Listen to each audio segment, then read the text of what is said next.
If I were to partner with this guy, this would be a $10 or $20 million business in no time. We would sell the company for $10 or $20 million in no time.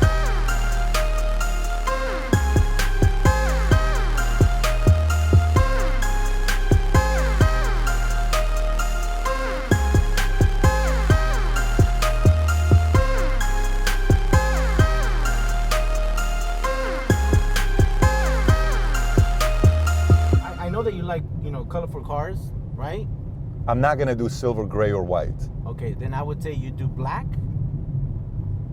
with a light interior. You're definitely gonna get a lot of attention. That looks good though, Yeah, man. yeah. You gotta say, that looks good, Paul. Look at that right there. You're gonna make a right at Beltline.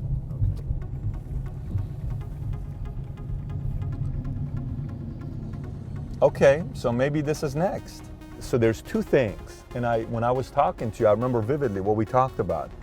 I told you two things motivate, a cause or money. Just park right over there by that big rock, right here, yeah. If you want financial freedom, you do artistic. If you want control, influence, power, and maybe you make six figures, then you do UDC. Now, do you don't think both can be balanced? It can be. I'm not saying don't do, but there's got to be a lead dog. Okay, so let me show you this. Tell me from the beginning what happens. So you'll make $1 million by 18 or by the end of 18? By the end of 18. By the end of 18. Okay. All right. Do you recommend site or not site? Website? Not at this point. Do you recommend Facebook fan page? I don't recommend. Do you make Instagram? Instagram, yes. Okay, so you recommend Instagram. Do you recommend Snapchat or no? No, I don't. You don't because you don't, or do you think they should? I don't because I don't yet. So I don't know the value of I it. think you need to do it. I think you need to start Snapchat. Okay. I think you need to start Snapchat. You're very interesting personality, and you're around things that everybody wants to see. I mean, people want to see things that so I would probably put Snapchat here as well. You got to pivot. You got to adjust to them. So once you know your audience, you got to make the adjustment to them. They're not going to adjust to you. Does that make sense? Because, okay, for instance, the insurance industry. I'm in the insurance industry. Right. 2001, AXA. AXA is a very big company based out of, I think they're based out of France, Paris. I think they're out of France. And these guys are a massive, massive company. In 2003, they sold roughly 350,000 life insurance policies. That's 30 a month. That's a lot of policies per month. You know how many they sold in 2015? No. 50,000. They went from 350 to 50,000. That's a big drop. So what happened? Here's what happened. AXA, in 2003, they were willing to sell policies to middle American families, making $60,000, $80,000, $100,000 a year. And they were doing very well. They were spreading their risk. You have two choices. You either have 350 customers, they each buy $1 million life insurance policy. So if one person dies, you lose how much money? $1 million. If 30 die, how much do you lose? 30 million.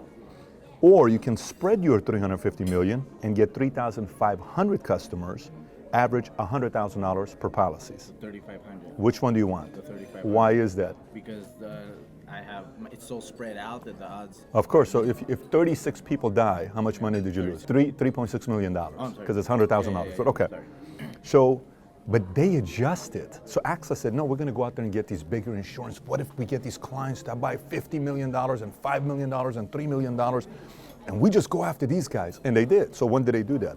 Mortgage is going up. 03, 04, 05, 06. Everyone's a millionaire. Everyone's driving a Ghost and Rolls Royce and Ferrari and Lambo. I'm on top of the freaking world. And I've got all these nice watches.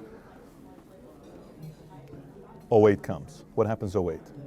Crash. What happens 09? I can't afford this. Cancel. Cancel on these policies. They went from $350,000 to $50,000. What they did is, the moment they adjusted their philosophy to try to only get the big policies, their customers adjusted. And their customers were insurance agents who were selling policies. The moment their insurance agents adjusted and they only took the bigger cases, now they're stuck. They don't have 350,000 customers anymore. So going back to you, who's the customer that you want? And if you even think about pivoting, you better know that you're gonna have a whole group of new customers coming. And is that really what you want? If it is, you're gonna lose some of your existing customers that you have. You may be okay with that. You may not be okay with that, but you gotta know exactly what pivot you're getting ready to make.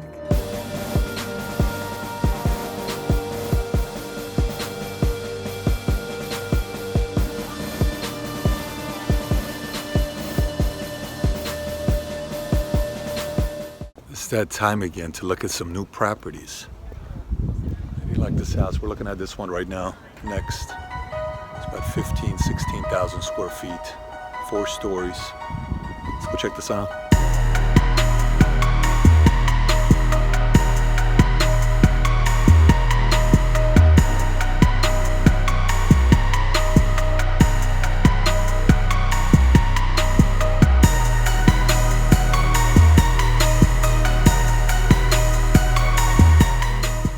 Every once in a while you meet somebody very interesting. I just met somebody very, very interesting. Tell us what you do. I'm Darren McGrady, the Royal Chef.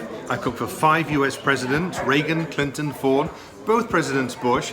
I was chef to the Queen at Buckingham Palace for 11 years, traveled all around the world with her as her private chef, and then 4 years as Princess Diana, cooking for her right up until the day of the accident. Unbelievable. And what we may do, we were talking earlier, we may put a private party together and have him come and show some of his magic to the rest of us. Love to do that. That would be amazing. Hey, good to meet you.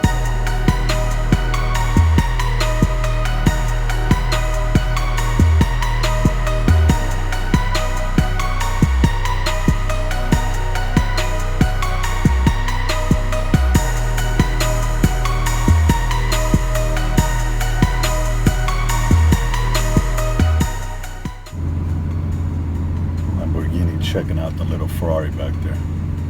Talking to it. They're talking smack right now. They don't even know. Like, we can't speak their language, but they're speaking right now as we speak. Bunch of smack talking going on. So now, who's that pretty face sitting next to Daddy? Who is that pretty face? Can you tell us? What's your name? Senna? Here, Melvin, you can take that off. Go ahead. Senna, Benna. Senna, Benna, Benna. Senna, Benna, Benna, Benna, Benna. Can you give Daddy a kiss? One kiss? Yeah? Mwah. Did I scratch your face? I scratched your face a little bit. Oh. Mwah. My baby. I don't think we record that one so that there's no movement besides what we're doing. You don't think we record which one?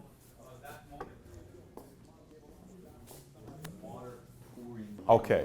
So am I saying 105 on the video? If the 130 is confirmed, I'm comfortable with 105. So that means that's a yes. When are you doing the video? Right now. Okay. Who is the writer? Oh, good. Oh, good. No, you don't need to get it to me. I'm just curious who it is. Okay. All right. Is that Mo? What you doing, Mo? How's your golf swing?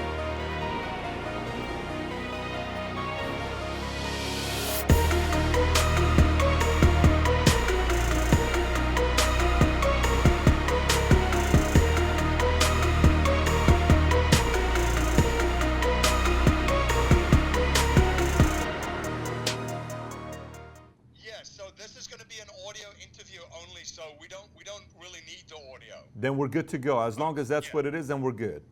Also, an immigrant from South Africa. Listen, I like immigrants, so we got another immigrant in the house. Fantastic, yeah. So my full name is Michiel Christian Bester Laubscher. So yeah, I think it's a lot easier to say MC. What do you say? Michiel Christian Laubscher. Very good. I can pull it off.